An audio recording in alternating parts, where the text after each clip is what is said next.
Hello friends, welcome to our channel education hub by M Srivastava sir. आज आपका इस channel पे पुनः स्वागत करते हैं। और जैसा कि हमारे चैनल का नाम बदल दिया है, education hub the point of success हो गया, तो आप सर्च बॉक्स में education hub by M Srivastava sir के नाम से भी सर्च कर सकते हैं, तब भी आएगा हमारा चैनल। और education hub the point of success डालेंगे तो भी, क्योंकि यही एक ऐसा पॉइंट है जहाँ जो आपको सफलता दिलवाता है। ठीक है, हम भारतीय संविधान का विकास यानी पॉलिटी सब्जेक्ट पढ़ रहे थे। ठीक है, उसमें हमने ब्रिटिश का देख लिया था, कंपनी के शासन को देख लिया था, उस टाइम के 1600 चार्टर देखा, रेगुलेटिंग देखा, सेटलमेंट एक्ट देखा और 1853 का चार्टर देखा। फिर उसके बाद में 1858 का हमने क्या देखा था, जब ब्रिटिश क्राउन ने अपने ऊपर शासन सत्ता अपने हाथ में ले लिया था, तो हमने उसको देखा था। 1858 के भारत शासन अधिनियम को देखा था। फिर हमने भारत परिषदीय अधिनियम देखा था। फिर हमने भारत परिषदीय अधिनियम 1919 देखा। ठीक है, 1909 देखा, भारत शासन अधिनियम 1919 के बारे में हमने चर्चा की थी। अब अगला एक मोस्ट आता है भारत शासन अधिनियम 1935। देखिए, ये एक बहुत इंपॉर्टेंट है ये। ठीक है, जो हमारा मूल संविधान है आज़ादी के बाद का। ठीक है, आज़ादी के बाद के संविधान में सबसे अहम रोल अपनाता है कौन? भारत शासन अधिनियम 1935। भारत शासन अधिनियम 1935। It is the most important fact in our Indian constitution. अगर इंडियन कॉन्स्टिट्यूशनल के परिप्रेक्ष्य में देखा जाए तो सबसे ज़्यादा इंपॉर्टेंट रोल इसी ने अपनाया है, क्योंकि हमारे जो मूल संविधान है बहुत सारे जो फैक्ट्स लिए गए हैं यही से लिया गया है। इसको लघु संविधान भी कहा जाता है।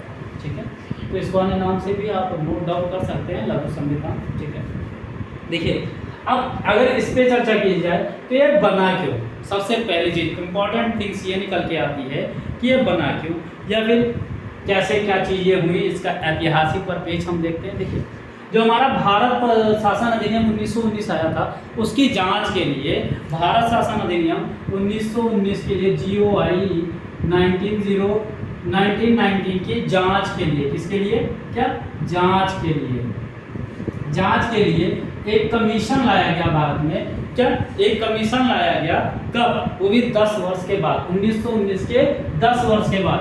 कब?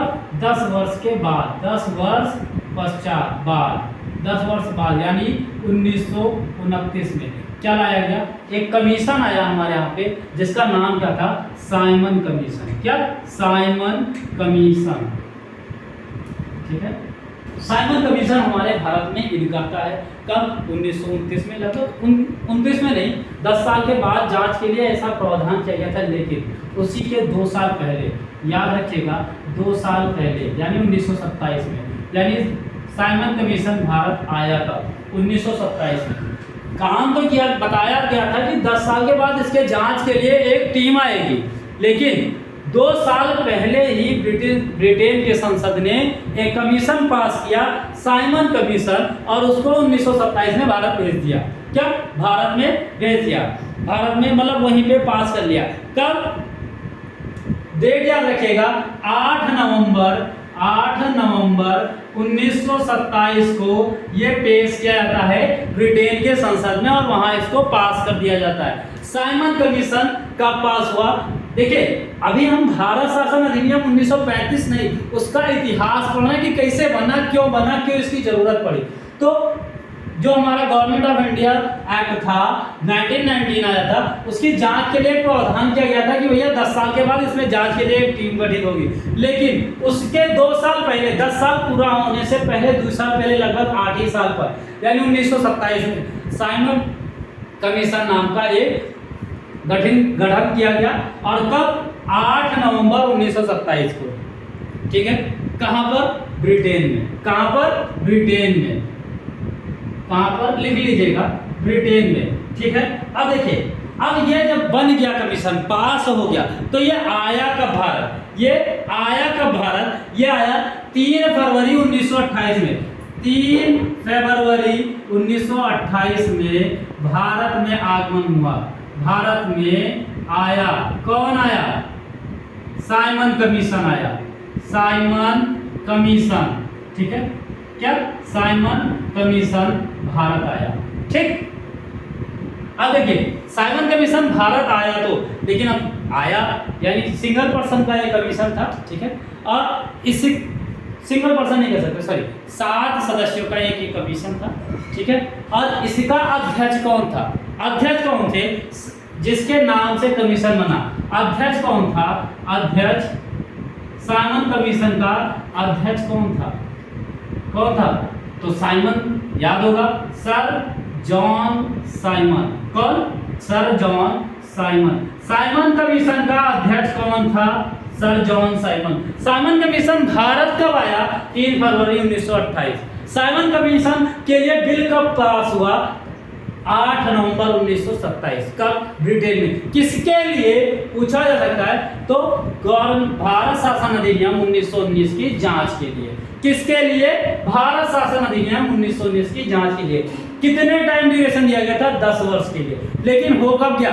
2 साल पहले। और देखिए साइमन कमीशन में सदस्य कितने हैं? सदस्य कितने होंगे इसमें? 1+6 यानी एक अध्यक्ष होंगे, 6 अन्य सदस्य होंगे, यानी टोटल 7 मेंबर। कितने मेंबर? 7 मेंबर। साइमन कमीशन में सदस्यों की संख्या अगर पूछी जाए तो कितने सदस्य? 7 सदस्य। देखिए अब ये साइमन कमीशन जब आया तो इसका विरोध किया गया। किसके द्वारा? कांग्रेस के द्वारा किया गया, इंडियंस के द्वारा किया गया। अब जो विरोध करता थे, क्यों? क्योंकि ये 2 साल पहले ही ये बना लिया गया था और इसमें एक को इंडियंस को शामिल नहीं किया गया था, क्योंकि भारतीय राष्ट्रीय कांग्रेस ही बनाया इसलिए किया था कि अब जो भी चीजें आएंगी उसमें इनका योगदान होगा। लेकिन क्या किया गया? ये 2 साल पहले आ गया बिना किसी पूछताछ के, बिना किसी इंडियंस के इन्वॉल्वमेंट के, ठीक है।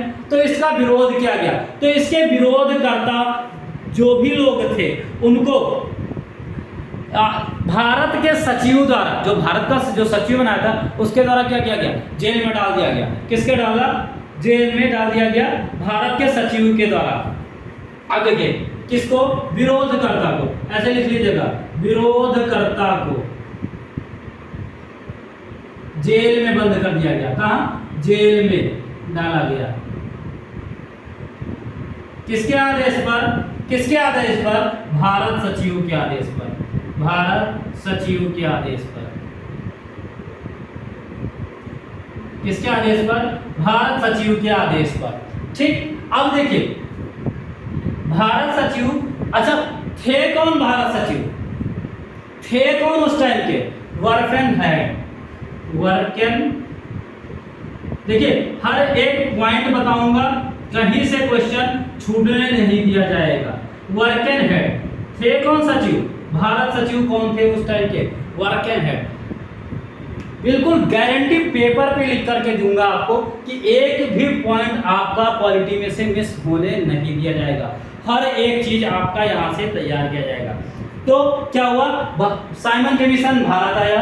अध्यक्ष कौन थे? सर जॉन साइमन थे। कब आया? 3 फरवरी 1928 को। लागू कब हुआ? यानी ये पेश कब किया गया? 8 नवंबर 27 को। भारत कब आया? 3 फरवरी 28 को। सदस्य कितने थे? 1+6 यानी टोटल 7 सदस्य थे। इसका विरोध हुआ, विरोधकर्ताओं को जेल में डाला गया। क्या? जेल में डाला गया। किसके आदेश पे? भारत सचिव के आदेश पे। भारत सचिव के आदेश पे इनको जेल में डाल दिया गया। तो भारत सचिव कौन था? वर्कन हेड था। वर्कन हेड था। इसी के बाद क्या हुआ? इसी के पश्चात क्या हुआ?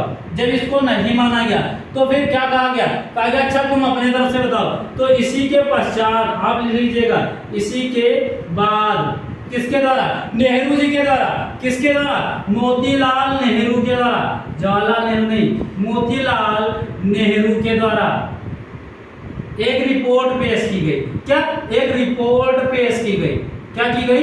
एक रिपोर्ट पेश की गई, क्योंकि उनको कहा गया कि भैया ऐसा है। साइमन कमीशन क्या आया था? ये एक नया अधिनियम लेकर के आने वाला था। तो जब इसका विरोध किया गया तो फिर क्या कहा?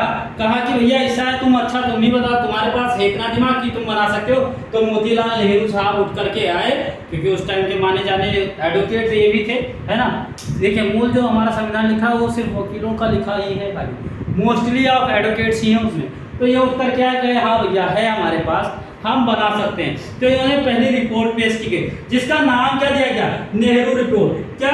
नेहरू रिपोर्ट। आप जानते होंगे, आपने पढ़ा होगा नेहरू रिपोर्ट। क्या? नेहरू रिपोर्ट। ठीक है, नेहरू रिपोर्ट पेश की गई जिसका नाम क्या था? नेहरू रिपोर्ट। अच्छा, नेहरू रिपोर्ट में सदस्य कितने थे? 10 सदस्य जुड़े। कितने? 10 सदस्य जुड़े। कितने सदस्य थे इसमें? 10 सदस्य थे। और क्या हुआ? और ये कब पेश किया गया? तो ये 10 अगस्त 1935 को, सॉरी 1928 को, क्योंकि 28 में ही हुआ था, फरवरी में आया था। 10 अगस्त, डेट याद रखिएगा। नेहरू रिपोर्ट कब पेश की गई? 10 अगस्त 1928 को। क्या? नेहरू रिपोर्ट पेश की गई 10 अगस्त 1928 को। और 10 अगस्त है तो सदस्य भी कितने थे इसमें? 10 सदस्य थे। यहाँ तक का कोई दिक्कत, कोई परेशानी नहीं होनी चाहिए। आगे देखते हैं। ठीक है, अब देखिए, जब ये रिपोर्ट पेश की गई तो इसमें कोई ना कोई सिफारिशें की गई होंगी। ठीक है, ऊपर वाला टर्म्स आपको क्लियर हो गया होगा, एक बार आप स्क्रीनशॉट ले लीजिए। ठीक है, फिर आगे देखते हैं। नेहरू रिपोर्ट में 10 सदस्य को रखा गया। ठीक, अब इनकी कुछ सिफारिशें थी। सिफारिश यानी कुछ मांग थे, क्योंकि बिना मांग के तो कोई चीज होगी नहीं। जब तक मांग नहीं भरी जाती तब तक शादी नहीं होती, तो बिना मांग के कोई चीज होगी नहीं। जब ये रिपोर्ट पेश की गई, क्या? नेहरू रिपोर्ट। क्या? नेहरू रिपोर्ट। तो इसकी सिफारिशें क्या रही होंगी? इसकी सिफारिश कुछ रही होगी। सिफारिशें आप डाल करके ऐसे पॉइंट बाय पॉइंट लिख सकते हो। पहली सिफारिश क्या रही होगी? पहली सिफारिश क्या थी इनकी? स्वराज की मांग। क्या दिया जाए? स्वराज दिया जाए। क्या? स्वराज दिया जाए। पहला क्या था? स्वराज मांगा गया। दूसरा क्या था? केंद्र में पूर्ण उत्तरदायी शासन हो, यानी अपना शासन हटा लो, केंद्र में क्या हो? केंद्र में पूर्ण उत्तरदायी हो। क्या हो? यानी कोई भी अगर चीजें हो, कोई भी परेशानी होती है, यानी कोई, उस टाइम देखिए महामारियां भी बहुत आती थी, बहुत सारे ट्रेजेडी होते थे, तो कोई भी ऐसा चीज होता है तो उसके लिए केंद्र क्या ले? उत्तरदायी बने, अपना जिम्मा ले कि हाँ ये मेरी जिम्मेदारी है। तो क्या? पूर्ण स्वराज मिले, पहली चीज। दूसरा क्या हो? केंद्र में क्या हो? पूर्ण उत्तरदायी शासन हो। क्या हो? पूर्ण उत्तरदायी शासन हो। और तीसरी सबसे बड़ी चीज, इंपॉर्टेंट थिंग्स, ये भी नोट कर लीजिएगा, सांप्रदायिक निर्वाचन क्या किया जाए? बंद किया जाए। क्या? सांप्रदायिक निर्वाचन बंद किया जाए। क्या? सांप्रदायिक निर्वाचन व्यवस्था समाप्त की जाए। सांप्रदायिक निर्वाचन को क्या किया जाए? समाप्त किया जाए। तीसरी सबसे बड़ी मांग। फिर क्या है? चौथी मांग क्या आई थी? सांप्रदायिक निर्वाचन प्रणाली को समाप्त करने की तीसरी थी। चौथी क्या थी? जो हमारे यहाँ के पर्सन रह रहे हैं उनको अपना राइट्स मिले। क्या? मौलिक अधिकार मिले। मौलिक अधिकार मिले। क्या? मौलिक अधिकार दिए जाएं। मौलिक अधिकार नहीं था तो मौलिक अधिकार दिया जाए। क्या? चार मुख्य सिफारिशें ये थी। क्या? स्वराज मिले, केंद्र अपने प्रति पूर्ण उत्तरदायी शासन करे, यानी जो भी कोई भी ट्रेजेडी होती है, कोई भी ऐसा मामला आता है तो उस पे किसका, कौन जिम्मेदारी ले? केंद्र ले। सांप्रदायिक निर्वाचन चुनाव को समाप्त कर दिया जाए क्योंकि हिंदू मुस्लिम एकता बनी रहे। फिर और क्या हो? मौलिक अधिकार भी क्या होने चाहिए? मिलने चाहिए। ठीक है, तो जब ये चीजें यहाँ पे बनी तो फिर यहाँ से रिपोर्ट गई कहाँ पे? ब्रिटेन में वापस गई। तो जब ब्रिटेन गई तो वहाँ के जब केंद्रीय मंत्री परिषद ने, वहाँ की संसद ने जब देखा, पढ़ा, फिर उन्होंने क्या किया? एक श्वेत पत्र जारी कराया। क्या? श्वेत पत्र जारी कराया। ब्रिटेन सरकार ने क्या किया? श्वेत पत्र जारी कर दिया। कब? 1933 में। कब? 1933 में। कब? 1933 में।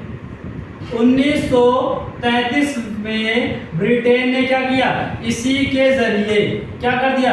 ब्रिटेन सरकार द्वारा क्या जारी किया गया? सरकार द्वारा श्वेत पत्र जारी किया गया। देखिए, एक ही चीज को 4 बार बोलता हो तो चीजें आप भी बोलिए साथ में, याद हो जाएंगी। श्वेत पत्र जारी किया गया। क्या? व्हाइट लेटर, ब्रैकेट में हम इसको ये भी बोल सकते हैं, व्हाइट लेटर। क्या व्हाइट लेटर जारी किया गया। ठीक है, कब 1933 में। किसके वजूद में? जो नेहरू रिपोर्ट के वजूद में क्या 1933 में ब्रिटेन सरकार ने श्वेत पत्र जारी कर दिया। क्या श्वेत पत्र जारी कर दिया, और इसी श्वेत पत्र के जरिए क्या किया गया, एक ज्वाइंट कमेटी का गठन हुआ।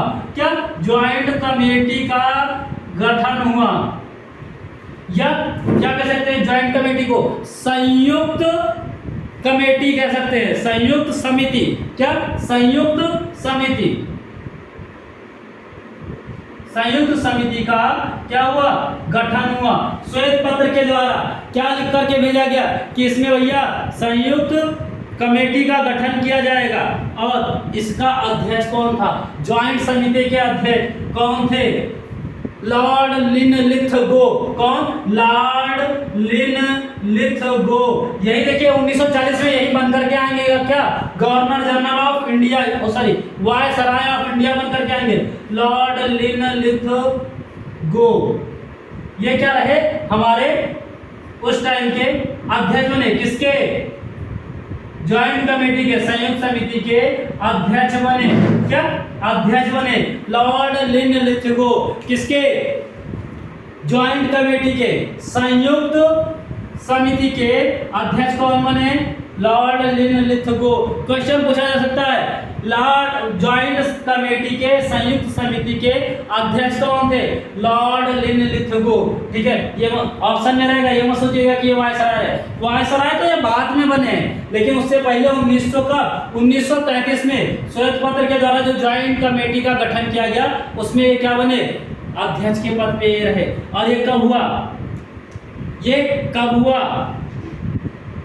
देखिए, अब जो ज्वाइंट कमेटी थी, जो संयुक्त समिति थी, क्या संयुक्त समिति थी या ज्वाइंट कमेटी, संयुक्त समिति के द्वारा, और क्या हुआ? ज्वाइंट कमेटी ने क्या काम किया? भाई ये जब बनी है तो कुछ ना कुछ तो करेगी ही। ज्वाइंट कमेटी के द्वारा क्या किया गया? आपका 4 अगस्त 1935 में एक रिपोर्ट पेश की। क्या 4 अगस्त, याद रखिएगा कब? 4 अगस्त 1935 में एक रिपोर्ट पेश की, और यही रिपोर्ट जाकर के क्या बन जाएगी हमारी भारत शासन अधिनियम। 4 अगस्त 1935 को क्या किया? रिपोर्ट पेश की। कैसी रिपोर्ट पेश की? आगे बताते हैं उसको। 4 अगस्त को क्या किया? रिपोर्ट पेश की गई, और यही 4 अगस्त को क्या बन गया? भारत शासन अधिनियम। ठीक है, क्या? भारत शासन अधिनियम 1935। देखिए, भारत शासन अधिनियम 1935 बना कैसे, चीजों को हमने आपको क्लियर बता दिया कि क्या हुआ। ये एक 1919 का जो भारत शासन अधिनियम आया था, उसकी जांच करनी थी 10 साल के बाद। उसके 2 साल पहले ही एक कमीशन का गठन कर दिया गया ब्रिटेन में। कौन सा कमीशन? साइमन कमीशन, जिसका अध्यक्ष कौन था? सर जॉन का साइमन थे। कब इसको ब्रिटेन में कब पास किया गया? 1927 में पास किया गया। ठीक, फिर ये कमीशन भारत आता है 3 फरवरी 1928 को ये भारत आता है, और इसमें मेंबर्स कितने होते हैं? 7, एक अध्यक्ष और 6 अन्य मेंबर होते हैं। ठीक है, और फिर उसका भारत में बढ़ चढ़ कर के विरोध किया जाता है। क्या किया जाता है? बढ़ चढ़ कर के विरोध किया जाता है, और फिर इस कमीशन के विरोध में क्या उधर से जवाब आता है कि भैया कानून बनाने लायक हो, और उससे पहले विरोधकर्ता को भारत सचिव के द्वारा जेल में बंद कर दिया जाता है। भारत सचिव कौन थे? वर्फेन हेड थे। वर्फेन हेड के द्वारा क्या किया जाता है? जेल में बंद कर दिया जाता है विरोधकर्ताओं को, और फिर कहा जाता है क्या आप कानून बना सकते हो? तो एक व्यक्ति हमारे यहाँ पे मोतीलाल नेहरू जी उठ करके खड़े होते हैं, कहते हैं जी हाँ हम बनाएंगे। क्या? जी हाँ, मैं हूँ खलनायक नहीं, मैं हूँ नायक। उन्होंने वो उठ करके खड़े हुए, क्या कहा उन्होंने? कहा हम बनाएंगे, और उन्होंने एक रिपोर्ट पेश की जिसका नाम क्या था? नेहरू रिपोर्ट था। नेहरू रिपोर्ट कब पेश किया गया? 10 अगस्त 1928 को। कब पेश किया गया? 10 अगस्त 1928 को। सदस्यों की संख्या कितनी रही इसमें? 10 सदस्यों की संख्या। सिफारिशें क्या क्या थी इसकी? नेहरू रिपोर्ट की सिफारिशें क्या क्या थी? पहली चीज, हमको स्वराज की मांग की उन्होंने, स्वराज दे दीजिए। फिर केंद्र में पूर्ण उत्तरदायी शासन हो, दूसरी मांग, सबसे बड़ी मांग, केंद्र में पूर्ण उत्तरदायी हो। उससे भी बड़ी मांग क्या, सांप्रदायिक चुनाव क्या हो, पूरी तरीके से बंद हो जाए। फिर चौथा क्या मांगा उन्होंने, मौलिक अधिकार दिया जाए। ये सारी चीजें जब पहुंची आपके वहां ब्रिटेन में, फिर क्या हुआ, वहां से एक 1935 में ब्रिटेन सरकार ने क्या किया, एक व्हाइट लेटर जारी कर दिया, श्वेत पत्र, सादा कागज, कोरा कागज भेज दिया गया। अब उसमें क्या बताएगा कि भैया एक ज्वाइंट कमेटी का गठन किया जाता है, जिसके अध्यक्ष कौन होते हैं, लॉर्ड लिनलिथगो। लॉर्ड लिनलिथगो जब जाएंगे अध्यक्ष के रूप में, वहां से क्या करेंगे, अब देखिए ज्वाइंट कमेटी को क्या किया जाता है, भारत भेजा जाता है, और यही ज्वाइंट कमेटी क्या करता है, रिपोर्ट पेश करता है 4 अगस्त 1935 को, और यही 4 अगस्त 1935 का लॉर्ड लिनलिथगो का भेजा गया जो रिपोर्ट था, वही भारत शासन अधिनियम बन करके आता है। क्या बन करके आता है, 1935 का भारत शासन अधिनियम। ठीक है, आगे देखते हैं। अब देखते हैं मुख्य हमारा आता है भारत शासन अधिनियम 1935। अभी तो बना कैसे, ये हुआ। अब 1935 में थी क्या क्या चीजें, उसके बारे में देखेंगे, तो इस पर चर्चा करते हैं। भारत शासन अधिनियम 1935 है कब हुआ, आकर के देखते हैं हम आगे। ठीक है, देखिए सभी लोग इसी पर जुड़िए और ज्यादा से ज्यादा शेयर कीजिए खूब धड़ाके से। और देखिए चीजें ऐसी बताई जाएंगी, सेक्शन ऐसा मिलेगा आपको कि चीजें याद करा दी जाएंगी। ठीक है, एक ही चीज को 4 बार बोलेंगे। देखिए भारत शासन अधिनियम 1935 क्या, गवर्नमेंट ऑफ इंडिया एक्ट 1935, इसमें क्या क्या थी, इतिहास बता दिया।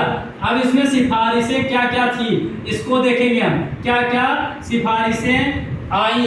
ठीक है, जो रिपोर्ट पेश किया गया था लॉर्ड लिनलिथगो के द्वारा, तो इसमें क्या क्या सिफारिशें ये लेकर के आया, क्या क्या लेकर के आया। अखिल भारतीय संघ का गठन होगा, क्या, अखिल भारतीय संगठन का गठन होगा, अखिल भारतीय संघ का गठन होगा। ठीक, अखिल, पहला सिफारिश क्या था, अखिल भारतीय संघ का गठन होगा।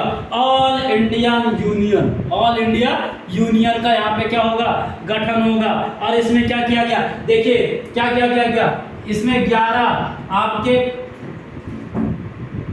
11 ऐसे प्रांत थे, कैसे, जो पूरी तरीके से थे, जो 11 प्रांत थे ये, प्लस 6 आपकी कौन सी रहेंगी, 6 आपकी कमिश्नरी प्रांत रहेंगे। 6 आपके कौन, कमिश्नरी प्रांत, कौन कौन मिलाकर के बनेंगे अखिल भारतीय संघ, तो 6 कमिश्नरी प्रांत, क्या, 11 मुख्य प्रांत, 6 कमिश्नरी प्रांत, प्लस रियासतें कितनी थी, 552 रियासतें थी। तो जो भी देशी रियासतें जो आना चाहे, इनके लिए मैंडेटरी नहीं था, देशी रियासतें जो जुड़ना चाहे, क्या, देशी रियासतें जो जुड़ना चाहे, ठीक है, स्वेच्छा से, ठीक है, इनके लिए तो मैंडेटरी था। इनके लिए क्या था, 11 प्रांत और 6 कमिश्नरी प्रांत के लिए मैंडेटरी था, जुड़ना आवश्यक था। लेकिन देशी रियासतें जो क्या हो, जुड़ना चाहे, इनके लिए क्या था बच्चों, अनिवार्य था। किसके लिए, 6 कमिश्नरी प्रांत और 11 प्रांत के को जुड़ना, इसमें अखिल भारतीय संघ में जुड़ना क्या था, जरूरी था। और लेकिन क्या हुआ, ये असफल हो गया। क्या, ये सफल नहीं रहा। क्या हुआ, सफल, अखिल भारतीय संघ सफल नहीं रहा। क्या, सफल नहीं रहा। क्यों नहीं रहा सफल, अब जब ये सफल नहीं रहा तो फिर क्या हो गया, आगे देखिए, फिर आगे बढ़ते हैं, आगे क्या होता है। अब देखिए एक डेट आती है 1 अप्रैल 1937, 1 अप्रैल 1937, इसमें क्या हुआ, दूसरा पॉइंट, 1 अप्रैल 1937, इसमें क्या किया गया, देखिए इसमें प्रांतों में स्वायत्तता प्रारंभ की गई। क्या, प्रांतों को स्वायत्तता प्रदान की गई, मतलब फ्रीडम दे दिया गया। कुछ ऐसे प्रांत थे, प्रांतों को स्वायत्तता यानी फ्रीडम प्रदान की गई। देखिए अब हमारा देश क्या हो रहा है, धीरे धीरे आजाद हो रहा है। प्रदान किया, देखिए 1947 में इकट्ठे नहीं आजाद हो गया था, धीरे धीरे हम पहले से आजाद होना स्टार्ट कर दिए देते हैं। ठीक है, 1 अप्रैल 1937 को क्या किया गया, कुछ प्रांतों को क्या कर दिया गया, फ्रीडम दे दिया गया, जैसे कुछ आपके प्रांत थे। फिर क्या हुआ, दूसरा पॉइंट क्या हुआ बच्चों याद रखिएगा, जो आप केंद्र में क्या हुआ, द्वैध शासन लागू हुआ। जो केंद्र में जो द्वैध शासन था उसको क्या किया गया, समाप्त कर दिया गया और उसको क्या किया गया, केंद्र में लागू कर दिया गया।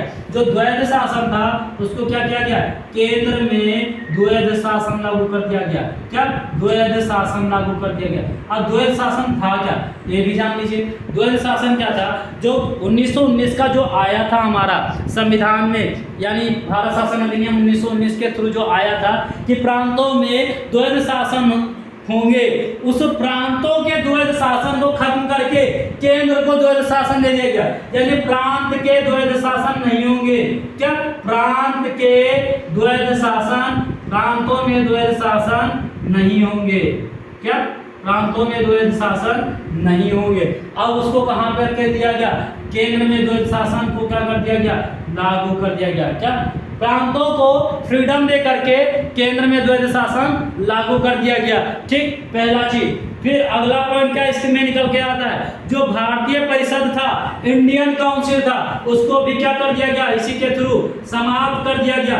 भारतीय परिषद को, भारतीय परिषद यानी इंडियन काउंसिल, इंडियन काउंसिल को समाप्त कर दिया गया। क्या, इंडियन काउंसिल को समाप्त कर दिया गया, किसके थ्रू, भारत शासन अधिनियम 1935 के थ्रू। क्या, 1935 के थ्रू भारतीय परिषद को क्या कर दिया गया, समाप्त कर दिया गया। और क्या किया गया, इसी के तहत संघीय न्यायालय की स्थापना की गई। देखिए, अब कलकत्ता वाला जो हमने बताया था 1772 का सुप्रीम कोर्ट, वो हटा करके अब संघीय न्यायालय होगा। संघीय न्यायालय की स्थापना की गई। क्या, एक बार इसका स्क्रीनशॉट ले लीजिए ताकि ऊपर बता दें, नीचे स्पेस नहीं है। चलिए आगे देखते हैं। इसी के तहत क्या हुआ, संघीय न्यायालय की व्यवस्था की गई, यानी संघ का न्यायालय होगा। कहां पे होगा, दिल्ली का, दिल्ली का सुप्रीम कोर्ट सबसे बड़ा वाला न्यायालय। ठीक है, अब देखते हैं हम संघीय न्यायालय की स्थापना हुई। क्या, संघीय न्यायालय की स्थापना हुई।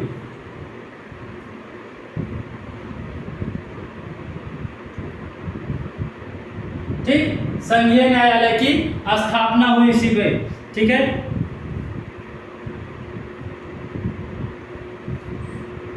यानी फेडरल कोर्ट बनाया गया। क्या बनाया गया, फेडरल कोर्ट। इंग्लिश में लिख लीजिए, फेडरल कोर्ट, फेडरल कोर्ट बनाया गया। कहां पे, दिल्ली में। कहां पे, दिल्ली में। कहां पे बनाया गया, दिल्ली में बनाया गया। ठीक है, कब बनाया गया, 1 अक्टूबर 1937 को। कब, जो हमारा सर्वोच्च न्यायालय है, एक कब अस्तित्व में आया, 1 अक्टूबर 1937 को। कहां बनाया गया, संघीय न्यायालय बनाया गया दिल्ली में। किसके तहत, भारत शासन अधिनियम 1935 के तहत। ठीक है, और इसमें क्या किया गया कि भैया एक चीफ जस्टिस होगा और बाकी उनके साथ में 6 क्या होंगे, सदस्य होंगे, अन्य सदस्य होंगे। एक मुख्य जज होंगे, कहाँ होंगे, एक मुख्य जज होंगे, एक मुख्य न्यायाधीश होंगे। क्या, एक मुख्य न्यायाधीश और 6 अन्य होंगे। क्या, 6 अन्य होंगे। ठीक है, फिर देखिए मुख्य न्यायाधीश कौन थे, मुख्य न्यायाधीश कौन थे, Maurice Gwyer, Maurice Gwyer, Maurice Gwyer थे मुख्य न्यायाधीश। कौन थे, मुख्य न्यायाधीश। और देखिए जो अन्य जज थे, जो उसमें भी 2 भारतीय थे। देखिए जो अन्य जज थे, जो 6, उनमें क्या थे, उनमें भारतीय भी थे। कौन थे, भारतीय थे। और उनका नाम क्या था, बता रहे हैं, उनका नाम क्या था? M.R. जैकब और M.S. सुल्तान। क्या? M.R. जैकब और M.S. सुल्तान। कौन कौन थे? दो भारतीय भी थे। क्वेश्चन पूछा जा सकता है कि दो भारतीय जज कौन कौन से थे? दो भारतीय जज भी थे। इसमें अन्य जजों में दो भारतीय जज थे। कौन कौन थे? आपके M.S. सुल्तान थे और कौन थे? M.R. जैकब थे। M.R. जैकब थे। M.S. सुल्तान और ये भी कौन बने? जस्टिस बने। अन्य जज थे। मुख्य जज कौन था? मॉरिस गोयर थे। और कुल कितने जज की संख्या थी? 7 जजों की। एक मुख्य न्यायाधीश होगा, 6 अन्य न्यायाधीश होंगे। ठीक है। और देखिए जो अंतिम जज रहे, देखिए संघीय न्यायालय के अंतिम जज कौन थे? आजादी के पहले वाले अंतिम जज कौन थे? हीरालाल जैकानिया। हीरालाल जैकानिया यहाँ पे। और यही स्वतंत्र भारत के पहले सीजेआई भी थे। अंतिम जज कौन रहे? अंतिम जज कौन थे? हीरालाल। देखिए एक भी क्वेश्चन जाने नहीं दूंगा। जैकानिया। कौन? हीरालाल जैकानिया थे अंतिम जज। और यही स्वतंत्र भारत के पहले जज भी रहे। कौन रहे? स्वतंत्र भारत के पहले जज रहे। कब? 28 जनवरी 1950। स्वतंत्र भारत के प्रथम जज भी थे। ठीक है, प्रथम न्यायाधीश। ठीक, कौन थे ये? कब बने? 28 जनवरी 1950 को। कब? 28 जनवरी 1950 को। सुप्रीम कोर्ट के पहले सीजेआई कौन थे? हीरालाल जैकानिया। ठीक, यहाँ पर कोई दिक्कत कोई समस्या नहीं होनी चाहिए। फिर देखिए अगला इसमें टर्म्स क्या निकल करके आया। इसमें क्या किया गया? पावर ऑफ शेयरिंग की गई। देखिए इसको इधर लिख देते हैं। शक्तियों का क्या हुआ? अगला पॉइंट क्या निकल करके आया? शक्तियों का विभाजन हुआ। पावर ऑफ शेयरिंग हो गई। शक्तियों का विभाजन किया गया। देखिए जो अब शक्ति क्योंकि अब अंग्रेज टूट रहे थे, अब उनका जाना निश्चित हो गया था क्योंकि दूसरा विश्व युद्ध भी चल रहा था। ठीक है, चाइना, ऑस्ट्रिया और मतलब जो भी ऐसे देश थे, है ना, दूसरे विश्व युद्ध में वो क्या कर रहे थे? दबाव प्रेशर दे रहे थे इनको। ठीक है, क्योंकि ये हार भी रहे थे, घुटने के बल गिर रहे थे। तो शक्तियों का विभाजन किया गया और वही शक्ति विभाजन है जो आज हमारे एक अनुसूची में, जिसको आगे और पढ़ाएंगे, समवर्ती सूची, राज्य सूची और केंद्र सूची, वैसे इसमें भी क्या हुआ? संघ सूची, प्रांतीय सूची और समवर्ती सूची में विभाजित कर दिया गया। किसमें? संघ सूची, प्रांतीय सूची। क्या? प्रांतीय सूची। फिर और ये क्या हुआ? समवर्ती सूची, समवर्ती सूची। ठीक है, इसमें क्या किया गया? बांट दिया गया। क्या किया गया? बांट दिया गया। Union list, provisional list, provincial list, union list, provincial list और आपका कॉन्स्करेंट लिस्ट यानी कॉन्स्करेंट लिस्ट।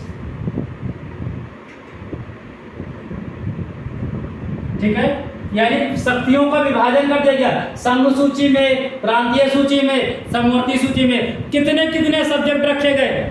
इसमें रखे गए 59 सब्जेक्ट इसमें रखे गए कि 59 विषयों पर कानून बनाएगा कौन? यूनियन। और 54 विषयों पर, कितने?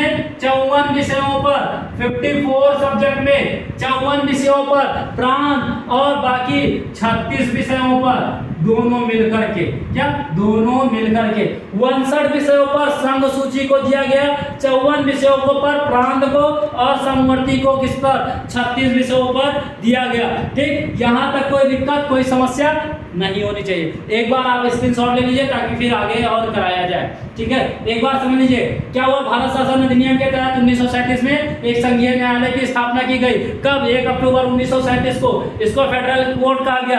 कितने इसमें न्यायाधीश थे? कुल 7 न्यायाधीश थे। एक मुख्य न्यायाधीश, 6 अन्य न्यायाधीश। मुख्य न्यायाधीश कौन थे? मॉरिस गोयर थे और 6 अन्य न्यायाधीशों में 2 भारतीय जज भी थे, M.S. सुल्तान और M.R.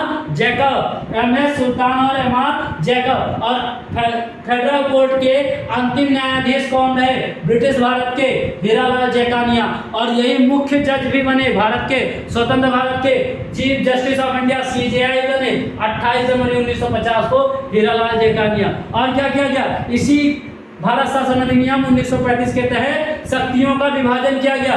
संघ सूची बनाई गई, प्रांतीय सूची बनाई गई और समवर्ती सूची बनाई गई। ठीक है। और संघ सूची में कितने विषय रखे गए? 59। इसमें कितने रखे गए? 54। और समवर्ती में कितने रखे गए? 36 रखे गए। ठीक है। फिर इसके बाद क्या होता है आगे देखते हैं। जो प्रांत बनाए थे, जो 11 प्रांत थे जिसको इसमें शामिल किया गया था, ठीक है, 11 प्रांतों में क्या किया गया भैया? चुनाव हुआ। क्या हुआ? चुनाव हुआ। और इसमें कौन निकल करके आया? सबसे बड़ी पार्टी आज के राहुल गांधी, मतलब कांग्रेस उस समय की सबसे बड़ी पार्टी बन करके उभरी और ये पूर्ण बहुमत लेकर के आई। क्या लेकर के आई? पूर्ण बहुमत लेकर के आई। 1535 सीटों में से 711 सीटें जीते। 1535 मतलब आज के मोदी से भी बढ़िया। क्या पांचवा टर्म्स क्या निकल करके आया? पांचवा टर्म्स निकल करके आया कि 11 प्रांतों में क्या हुआ? 11 प्रांतों में चुनाव हुआ। 11 प्रांतों में खुला चुनाव हुआ। और कितने सीटों पर हुआ? क्वेश्चन पूछा जाता है कितने सीटों पर हुआ? कुल 1532 सीटों पे। कितने? 1532 सीटों पर चुनाव हुआ। ठीक है। इसमें से जीत करके कितना सीट लेकर के आए? 711 सीट। 711 सीट कौन जीता? कांग्रेस जीता। कौन जीता? कांग्रेस, सबसे बड़ी पार्टी कांग्रेस जीता। कितना सीट जीता? 711। और क्या लेकर के आए? अपना ये बहुमत लेकर के आए। क्या लेकर के आए? बहुमत लेकर के आए 11 प्रांतों में। ठीक है। और फिर देखिए इसी के थ्रू 8, देखिए ध्यान रखिएगा, 8 प्रांतों में कांग्रेस ने सरकार बनाई पूर्ण बहुमत वाली। क्या प्रांतों में? 8 प्रांतों में। और 3 प्रांतों में क्या किए? गठबंधन आई। ठीक है। 3 प्रांतों में गठबंधन आया। इसको भी अभी बताते हैं। गठबंधन आया। किसने गठबंधन किया उसको भी बताते हैं। पहले आप 8 प्रांतों में देख लीजिए कौन कौन से प्रांत थे। इसमें गठबंधन की सरकार बनी, इसमें बहुमत की सरकार बनी। क्या? बहुमत की सरकार बनी। कौन कौन सा था ऐसा? पहला कौन था? मद्रास प्रांत। पहला क्या था? मद्रास। फिर दूसरा क्या आया? बिहार। तीसरा क्या आया? उड़ीसा। चौथा क्या आया? मध्य प्रांत। मध्य प्रांत यानी आज का जो मध्य प्रदेश है। फिर आपका यूनियन जो उत्तर प्रदेश है, संयुक्त प्रांत। क्या? संयुक्त प्रांत। और कौन सा है? 1 2 3 4 5। ठीक है। 8। अच्छा नहीं सॉरी, 8 प्रांतों में कांग्रेस ने सरकार बनाई जिसमें क्या किया? 11 प्रांतों में देखिए चुनाव हुआ। एक मिनट, ये तो थोड़ा सा मिस्टेक हो गया, ध्यान दीजिएगा।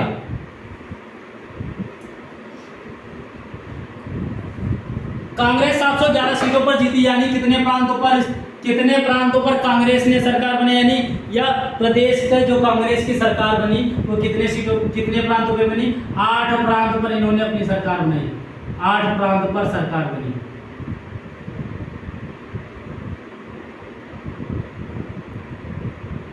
आठ प्रांत में से 5 में क्या हुए? 5 में कांग्रेस ने अपनी पूर्ण बहुमत की सरकार बनाई।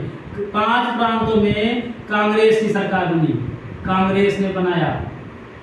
और 3 प्रांतों में क्या हुआ? गठबंधन की सरकार बनी। क्या? गठबंधन की सरकार बनी। अब ये सही है। ठीक है। और बाकी 11 में से 3 बार अंग्रेजों का रहा। ठीक है। 5 प्रांतों में कांग्रेस ने अपनी सरकार बनाई बहुमत से। क्या बनाया? बहुमत से बनाया। और देखिए अब ये 5 प्रांत कौन कौन से थे आपका? मद्रास, जैसा अभी लिखाया था, मद्रास। फिर उड़ीसा। क्या? उड़ीसा। फिर आपका मध्य प्रांत। क्या? मध्य प्रांत। फिर आपका क्या? संयुक्त प्रांत। क्या? संयुक्त प्रांत। मध्य प्रांत, संयुक्त प्रांत, उड़ीसा। और एक क्या निकल करके आया आपका? बिहार। क्या? बिहार निकल करके आया। अब देखिए ये 5 में तो पूरी तरीके से इन्होंने अपनी बना ली, बाकी 3 में गठबंधन की बनी। गठबंधन का कहां पे? पश्चिमोत्तर प्रांत। कहाँ पे? पश्चिमोत्तर प्रांत, पश्चिमोत्तर प्रांत, पश्चिम और उत्तर का प्रांत, पश्चिमोत्तर प्रांत। और कहाँ पे? बंगाल में। और कहाँ पे? यही इसी को बंगाल कहा जाता है। और कहाँ पे? मुंबई में, मुंबई में। और कहाँ पे? असम में। और कहाँ पे? 3 प्रांत ऐसे थे जहाँ पे गठबंधन की सरकार बनी। पश्चिमोत्तर प्रांत वही आपका बंगाल वाला क्षेत्र, और मुंबई, और कहाँ पे? असम में। ठीक है। और देखिए फिर आगे देखिए, एक टर्म्स और लिखिएगा यहाँ पे। यहाँ तो गठबंधन की बनी, यहाँ पे पूर्ण बहुमत से बनाई इन्होंने। और फिर देखिए पंजाब में, पंजाब में सरकार बनी। पंजाब में देखिए कहाँ कहाँ पे 3 जगह नहीं बनी थी। पंजाब में देखिए, अब क्वेश्चन हो जाता है, लीग ने, मुस्लिम लीग ने अपनी सरकार कहाँ बनाई? पंजाब में बनाई। लीग की सहायता से, लीग की सहायता से यूनिस्ट पार्टी ने बनाई। किसकी? लीग की सहायता से। कौन सी लीग? मुस्लिम लीग। लीग की सहायता से कौन सी पार्टी बन निकल करके आई? Unionist party. एक एक जगह से खोद खोद करके लेकर के आएंगे प्रश्न, सिर्फ यूपी पेट में ही नहीं, आप इसको यूपीएसआई जैसे भी परीक्षाओं में आप इसको दीजिए, यूपी पीसीएस के प्री में भी आ सकते हैं यहाँ से क्वेश्चन। यूनिस्ट पार्टी बन करके आई। ठीक है, यूनिस्ट पार्टी की सरकार बनी। ठीक, किसकी? मुस्लिम लीग की सहायता से पंजाब में यूनिस्ट पार्टी की सरकार बनी। और कहाँ पे? बंगाल में। और कहाँ पे? बंगाल में। यहाँ पे भी मुस्लिम लीग की सहायता से कौन सी पार्टी? कृषक पार्टी ने, कृषक प्रजा पार्टी ने, कृषक प्रजा पार्टी ने सरकार बनाई। क्या? किस? कृषक प्रजा पार्टी ने सरकार बनाई। याद रखिएगा, इसके तहत 11 प्रांतों में चुनाव होते हैं 1532 सीटों पर। उसमें से कांग्रेस बहुमत से निकल करके आती है 711 सीट पर जीत दर्ज करके। उसने 8 प्रांतों में सरकार बनाई। कांग्रेस ने 8 प्रांतों में सरकार बनाई। कहाँ पे?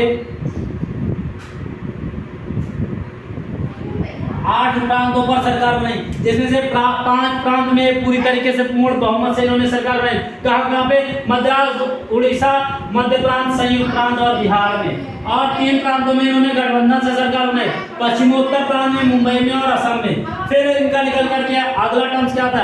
पंजाब। पंजाब में मुस्लिम लीग की सहायता से यूनिस्ट पार्टी ने सरकार बनाई। और बंगाल में भी मुस्लिम लीग ने। क्वेश्चन पूछा जा सकता है कि मुस्लिम लीग ने कितने प्रांतों पे? 2 प्रांतों पे, पंजाब में और बंगाल में। पंजाब में इसकी सहायता से यूनिस्ट पार्टी की सरकार बनी, और यहाँ पे कृषक प्रजा पार्टी की सरकार बनती है। आगे देखते हैं इसी के आगे। देखिए कांग्रेस ने जब सरकार बनाई तो इसकी सरकार कितने दिन तक चली? कांग्रेस की सरकार 28 माह तक सरकार चली। 28 माह तक सरकार चली। क्या? 28 माह तक सरकार चली। और फिर क्या हुआ? उसके बाद में सबने मिलकर के क्या कर दिया गया? सामूहिक इस्तीफा दे दिया। क्या दे दिया? सामूहिक इस्तीफा दे दिया। क्या? सामूहिक इस्तीफा दे दिया। क्या दे दिया? सामूहिक इस्तीफा दे दिया। और सामूहिक इस्तीफे के पीछे सबसे बड़ा हाथ किसका रहा? डॉक्टर भीमराव अंबेडकर जी का। बाबा साहब भीमराव अंबेडकर जी का इस्तीफे के पीछे सबसे बड़ा हाथ किसका रहा? Doctor B R. अंबेडकर जी का। ठीक है, यहां तक कोई दिक्कत, कोई समस्या नहीं होनी चाहिए। और कब दिया ये भी याद रखिएगा, 1939 में। इस्तीफा कब दिया? 1939 में। अक्टूबर 1939 में इन्होंने क्या कर दिया? इस्तीफा दे दिया। क्या दे दिया? इस्तीफा दे दिया। एक बार फिर से कर लीजिए, 11 प्रांतों में चुनाव हुआ, 1532 सीटों पर, 711 सीटों पर कांग्रेस ने जीत दर्ज की। 8 प्रांत में सरकार बनाई, 5 में पूर्ण बहुमत से, 3 में प्रांतों का गठबंधन हुआ।